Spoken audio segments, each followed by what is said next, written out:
Hello, everyone. A very warm welcome to all of you to this distinguished panel on leveraging inclusive growth through sustainability. First of all, welcome to all of you to be part of the WBC Action for Impact Summit, where our shared concern is for impact, and we're going to do that through tangible actions that we can take as leaders to foster the future growth of people, planet, prosperity, and today you're going to hear about pets as well. So that's what the panel has in store. Before we get into the panel, I want to unpack a couple of things. First is, what does inclusive growth mean? We're going to go by the definition that inclusive growth is a principle where you can create wealth and you can create economic freedom while at the same time providing equal opportunity. And that's a aspirational vision for how countries, economies, and societies should thrive. But in the moment that we are in, we are looking at it from the lens of sustainability as well. And that adds two aspects. One is respecting the environment and the planet and keeping in mind the needs of the future generations as we grow economies, grow societies, and companies. Why is this important? If you look at the opportunity, the economic opportunity, the social opportunity that exists in front of us, gender parity can add 8% growth in GDP if we narrow the gender gap. And especially in emerging economies and developing economies, it can add up to 23% to GDP growth. Sustainability, if you look at it from the lens of an economic opportunity, the transition to a circular economy can create over 4.5 trillion in economic opportunities by 2030. And if we are able to live better and in cities that are more compacted, better integrated, more sustainable, we can save up to $17 trillion in economic savings by 2050. So if you want to look at it from the business case of any aspect, good business, doing well, and bringing everybody along in the journey of growth and prosperity, the case is there to be made. But we are also at a time when three major shocks are challenging progress for us. One is the climate related shocks that continue to affect communities, and the disparate impact it has on women and marginalized communities is immense. The second is technology disruption, which is going to redefine what work and economic activity means in not in the future but in the present. And the third is the lack of consistent social safety nets, which also contribute to challenges for inclusive growth. So, what do we do to unpack this? We have two terrific panelists with us. Marika, who's the Chief Sustainability Officer at Mars Petcare and a fellow board member at Women Business Collaborative, and Tequila Smith, who is also the Chief Sustainability Officer and Executive Vice President at Reworld. And we're going to bring three different perspectives. And to kick off the conversation, I just want to share my personal story that I am passionate about this space because 30 years ago, as a young graduate, my dream was to create a vehicle, a green vehicle that would use oxygen and hydrogen to create potable water. It was not a pipe dream, but an idea that was not ready for its time. But I continued my journey, getting involved in developing workforce that is inclusive within organizations and developing communities that is more representative from gender and marginalization and ethnic minority perspective. So it has been a privilege to be the Chief Social Responsibility Officer at TCS, which is a $29 billion organization technology leader, and lead our community initiatives worldwide from the lens of multidimensional poverty and sustainable growth. And I believe that the future is going to be carbon negative and social positive. And that's how organizations are going to shape themselves for the future. So it is a privilege to be part of the Women Business Collaborative Board and contributing to the mission of creating equal pay, position, and power for women in business. Because who's going to drive this growth? Who's going to shape it? Who's going to own and make sure that everybody comes along for the journey? That's the role we play as leaders in society today.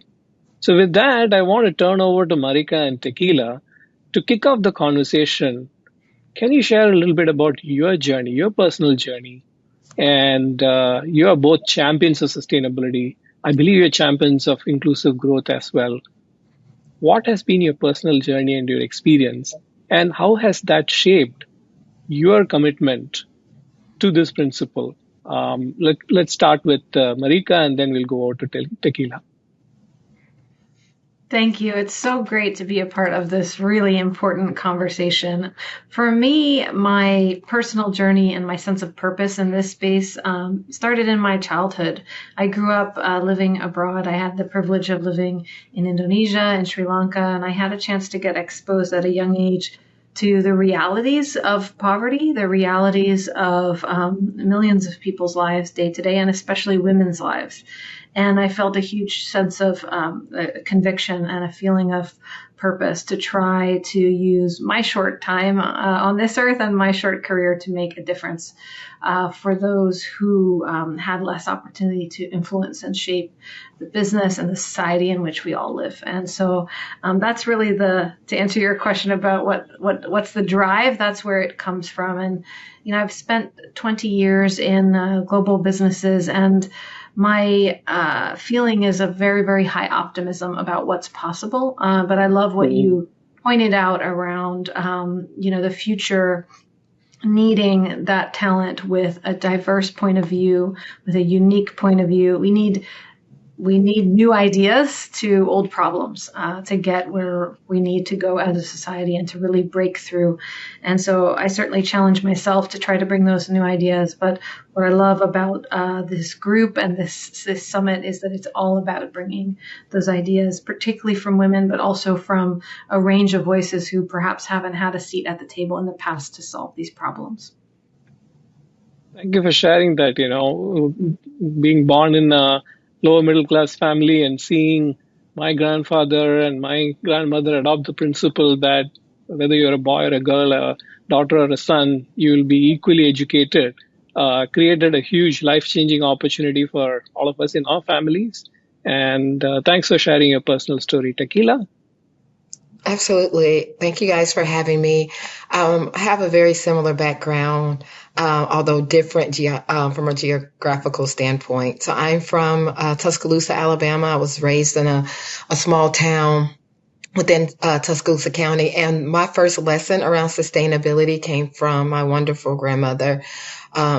She would always feed everyone, whether you were related to us or not. She made sure that food was never wasted. She was also a quilter.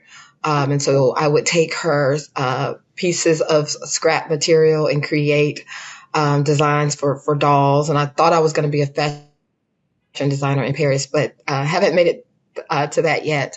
But she just really inspired me to be to look at things from a different lens and to make sure that one, food was never wasted, but also no act of kindness was wasted. So I went on to become an engineer, and I literally went from engineering at a company for 25 years, working in renewable energy and sustainability, to my current role as Chief Sustainability Officer for Reworld. And what all of those roles have had in common over my almost 3-decade career is finding collaborative and innovative ways to solve challenges. So for me, it is the way I grew up, but it's also making sure that what I do every day inspires others. And so just echoing what you all said, being in this role, having a responsibility coupled with a passion to serve, it makes my job wonderful every day. Thanks for sharing that. And, it resonated with me growing up. We would always have cobblers who would come to stitch shoes, and being in a joint family, getting clothes from your elder brothers and sisters. So I think, we grew in a culture where everything was respected and cherished. And I think those principles stay with us, right? So, shifting gears, how do you bring that kind of mindset and passion and principles to the industries that each of you represent? So, if we can start with you, Tequila, it's such an interesting space that you are in, right? You are creating value from waste. Absolutely. And so, yeah, let me not steal your thunder and ask you, how do you work the magic there? What's the industry view that of this inclusive growth when it comes to sustainability? Well, unfortunately, our waste problem is not going away anytime soon. So, I have a tremendous amount of pride working for Reworld because across our 90 facilities and almost 4,500 employees across North America, we divert 21 million tons of waste from landfills. And within that, we recycle 600 tons of valuable metal and we power over 1 million homes every year with green energy. And so when I look Music. at the impact we're making, it is tremendous, but we still have so much work to do.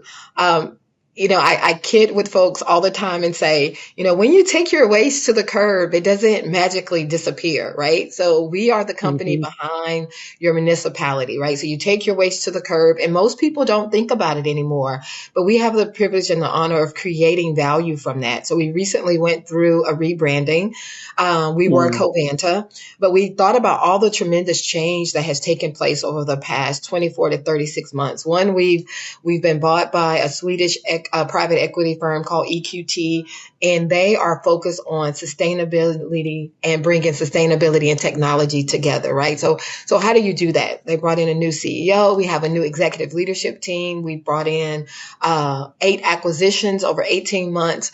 And so we've hired a tremendous amount of people all to promote circularity across North America. And so how do we do that? We take that and we have thermal solutions. We also have what we call our MPFs, our material processing facilities, where we can take anything from recyclable rejects to create alternative engineered fuels. So we're helping the cement industry decarbonize. We also have carbon credit. So there's so many other things I would talk about, but I'm going to pause there and pass the mic. But we're basically creating valuable assets from what most people throw away.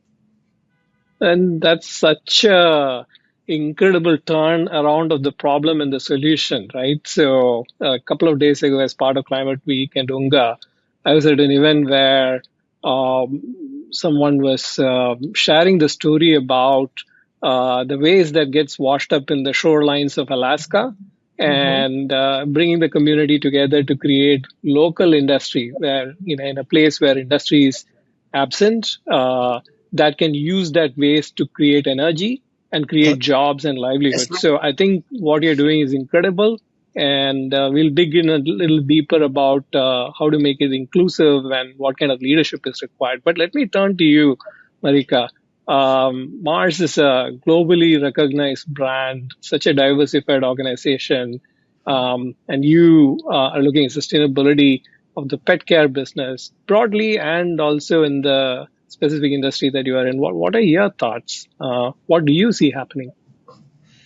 Well, it's a really exciting time, and I'm so inspired, Tequila, by what you just described. It makes me want to learn more about your incredible work. But I think it's a really exciting time for all of us. I'm here in New York, and here's the pin featuring the United Nations Sustainable Development Goals, and that's really what so many people from around the world come to New York this week each year to connect on: is how do we make the world a more just, equitable, inclusive place where everyone is thriving. And so, one area I wanted to really highlight is the role of women as farmers. In my time at Mm. Coca-Cola, where I spent 10 years, and in the nearly 10 years I've spent at Mars, this has been a really common thread throughout. So much of the food that we all depend on in the world is grown by women, and particularly women who are smallholders, who have very small plots of land that they're working hard to make a living from. And this is such a critical community to reach with training, with resources, with support, so that they can build a better future for their children. I'm always so inspired by the levels of creativity and diligence. We talked about not wasting anything, and the level of generosity and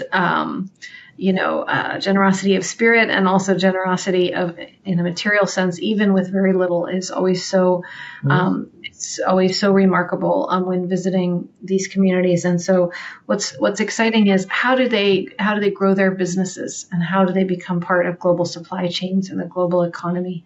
I had a privilege of meeting with one of the farmers in our Mars supply chain even earlier today from here in the U.S. And, the conversation was very much about collaboration, building tighter partnerships across supply chains, from farmers to service providers to companies buying the materials through to the consumer.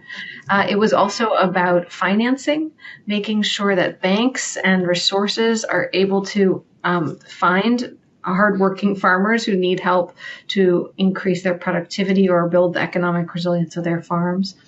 And it was also about the intangible piece around the courage, to make change, and the community that we need to build around people, and women in particular, when they're wanting to make a bold choice and do something that they haven't done before and the generations before them haven't done, but that they hope and they believe can build a better future for them and for their children. And so this courage and this community that we need to build is so important as well. And thanks for highlighting that, because, we often, when we talk about sustainability, the popular notion is around climate. And I think the intersectional aspect of what both of you have addressed, right? The resources, natural resources that we have, processes that we adopt, the people that we work with, the industries that can be fostered, and paying attention to local communities and, smallholder farms and land ownership. I mean, so many things to unpack when you think about it from that lens. And I'm glad we are having this conversation, because there is courageous leadership that is required in this space. And one very, very exciting data point that I want to share with this audience is that while women are underrepresented in leadership roles in most industries, in the sustainability space, 58% of CSOs are women. So I think something is really working in that space. And I think the power of, inclusive growth and the principles and the lessons and the learnings that both of you bring in, but also wider community of leaders in the space bring in, is crucial. So let's dig a little bit deeper into that. So how do we really look at diversity of leadership in decision making, both in your roles as CSOs, but also as part of executive teams in your organizations? How do you make sure that those economic outcomes, that aspect of equity, the social progress being important in the firm's long-term plans, how do you make the case, and how do you advocate for that? What's going on? Let's take a peek behind the scenes and hear from the two firms that you represent and your vast experience as well. Let's start with you, Tequila. Well, I think it always has to be demonstrated. I think we can talk about diversity, but for employees, especially our frontline employees and our communities, they're looking to see if we are walking the talk. And so what I really like talking about for Reworld is that we have two women on our board of directors. We've added another male, so it threw off just a little bit calculation, but for a long while we had about 33% as women. And then our executive leadership team, it's myself and two other women. But from a race perspective, it's over 70% diverse for our ELT. And that's important, because when we are looking at recruitment and retention, we can talk about that we believe in diversity. But it's really, can they see it? Do they understand it? Right. And then for employees, where are they aspiring to be? Do they see themselves in the higher ranks of the organization? And so not only just leadership, but are we empowering our employees and our communities? So I'll just talk very briefly about what we're doing internally, and then how do we make sure that we're seeing that in our communities, right? Because we want to make sure that inside of the organization, we are representing the communities that we serve.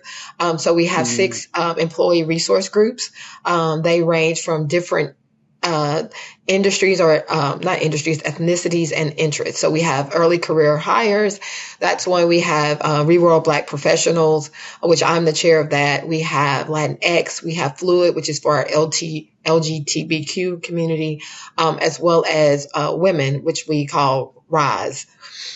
That is an opportunity for employees to experience inclusivity, right? It creates a psychological safety for them.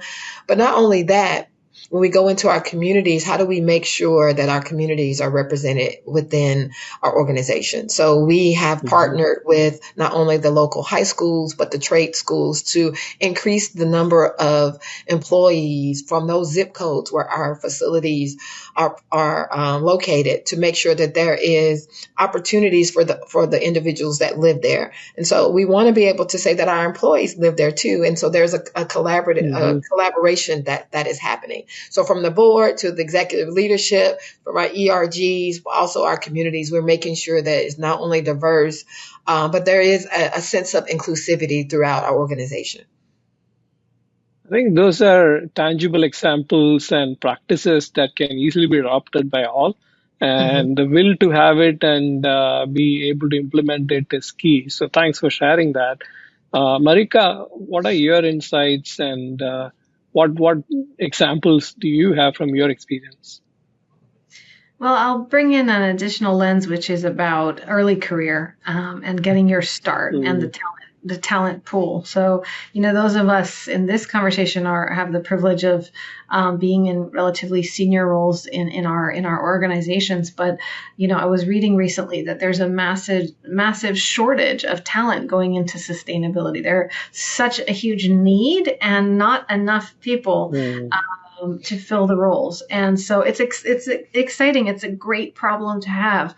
We need engineers, we need accountants, we need social scientists, we need policy experts, we need writers and communicators. We need so much talent to come in to the world of business to work on sustainability, whether it's social, environmental, the governance aspects.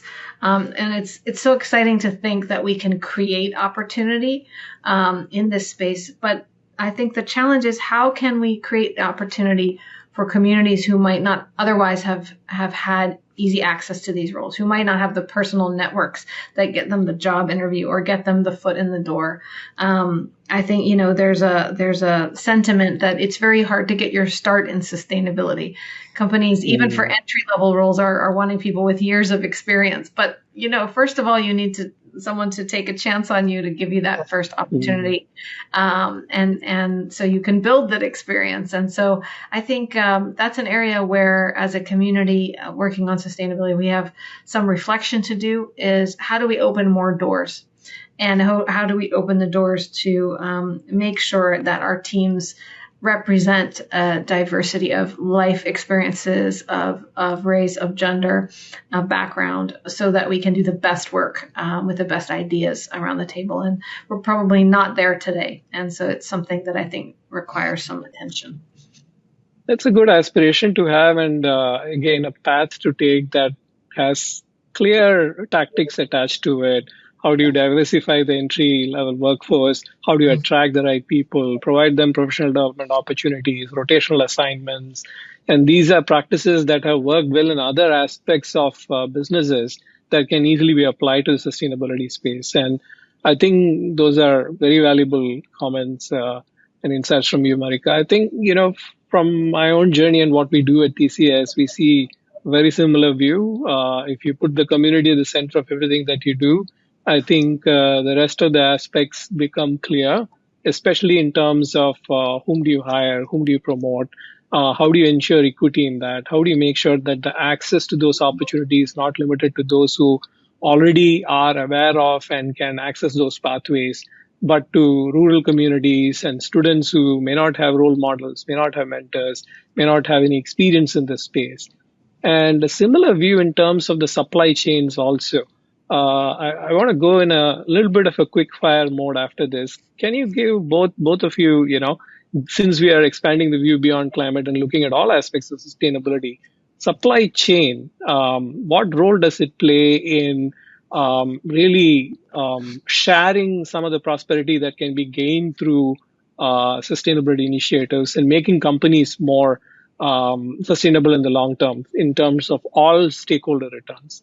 Quick fire, a couple of thoughts from each of you in the supply chain. Value chain also if you want to, but especially supply chain. Marika, you want to go first? Yeah.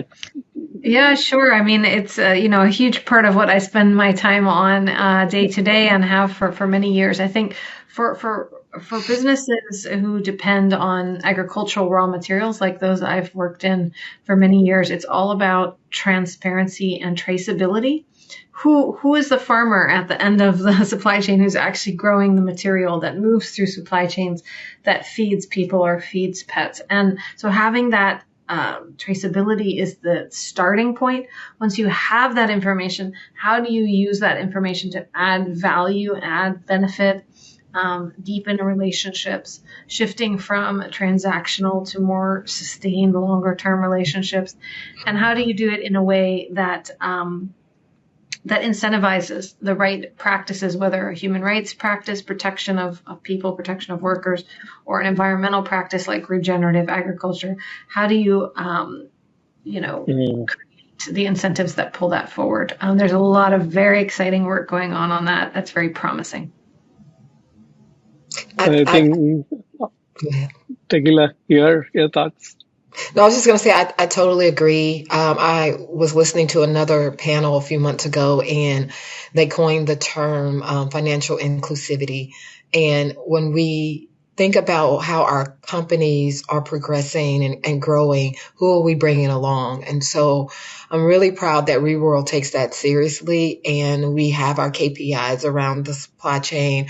But Marika, you said it best. Like, is it sustainable? Like, if we weren't in these roles, 3, 5, 10 years from now, the work that we're doing, the processes that we're putting in place, the subcontractors and the contractors and the partners that we're hiring, how do we ensure that the work that they're doing is seen as valuable, and it contributes to our bottom line, but it also puts them in a place to continue to grow their businesses. So, I don't think there is a silver bullet that it's right for every company, but I just think we need to be intentional about the work that we're doing, from, PR, from, suppliers that help us with our processes within our plants, to our subcontractors. Anything, we have to ask the question, not only to our leadership, but our middle managers: are we being deliberate to bring along veteran-owned, women-owned, minority-owned vendors in every day? And are we making sure that we're giving them the tools and the education that they need, so that if we're not in the decision-making roles, they can continue to prosper? Well said. So I want 30-second each answers from you. What gives you hope? This is Climate Week. This is Unga Week. It's almost the high point of most of our years. What gives you hope? Marika? For me, it's all about the next generation. I think the energy, the passion that they bring to all the conversations is so exciting. I was born in Hawaii, and I sat at a table earlier this week with someone from a youth delegation from Hawaii who's here in New York to ask for action on climate change. So it's just incredible. They're putting their faith and their expectation in the leaders of today, but they're following right behind. And so that gives me a lot of hope. Wonderful. Tequila? The same answer. I am raising 2 young people, 19 and 22, and they are passionate about the climate. They're passionate about each other, their peers. They're very inclusive, and they have access, right? They have the internet, they have AI, and they bring change and they use their voices for good. So that is what inspires me. And what inspires me is the people like the two of you, knowing that the world of today is in safe hands. And I think last thoughts I want to share, wrapping up the panel, is you heard various perspectives from very experienced leaders. The common thread that runs across it is we have a very unique opportunity to rethink business models and value and how value is shared among all stakeholders. And if we consider ourselves as chief operating officers in making this new model come to life, I think the opportunity for equitable representation and leadership, especially gender and lived experiences, which both of you shared, that is going to be the differentiator. And companies that are smart enough to recognize that and put in place are going to be around in the long run and be the greatest wealth generators in the future. And the future is in good hands with the next generation already taking over many of these responsibilities. That's Thank right. you to the audience, and thanks to both of you for your leadership, your courage, and giving us hope and valuable insights, actions for impact.